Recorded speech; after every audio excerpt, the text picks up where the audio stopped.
మలేషియాలోని Kuala Lumpur వేదికగా జరుగుతున్న మహిళల అండర్ 19 టీ20 ప్రపంచ కప్లో సరికొత్త రికార్డు నమోదైంది. 53 బంతుల్లో సెంచరీ చేశారు భారత క్రికెటర్ గొంగడి త్రిష. 20 ఓవర్లలో 208 పరుగులు చేసిన భారత మహిళల జట్టు స్కాట్లాండ్ ముందు 209 పరుగుల విజయ లక్ష్యాన్ని ఉంచింది.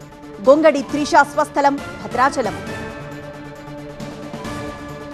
అండర్ 19 మహిళల వరల్డ్ కప్ సూపర్ 6 లో భాగంగా స్కాట్లాండ్ తో భారత్ తలపడుతోంది.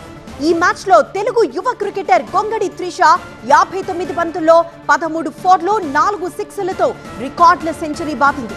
కేవలం 53 బంతుల్లోనే శతకం చేసింది. దీంతో అండర్ 19 టీ20లో తొలి సెంచరీ నమోదు చేసిన బ్యాటర్ గా రికార్డు సృష్టించింది. టాస్ ఓడి తొలుత బ్యాటింగ్ చేసిన భారత్ నిర్ణీత 20 ఓవర్లలో వికెట్ నష్టానికి 208 పరుగులు చేసింది. గొంగడి త్రిష సెంచరీ సాధించగా ఓపెనర్ కమలిని 51 రన్స్ చేసింది. మరో క్రికెటర్ సానికా చల్కే 29 రన్స్ తో విలువైన ఇన్నింగ్స్ ఆడింది.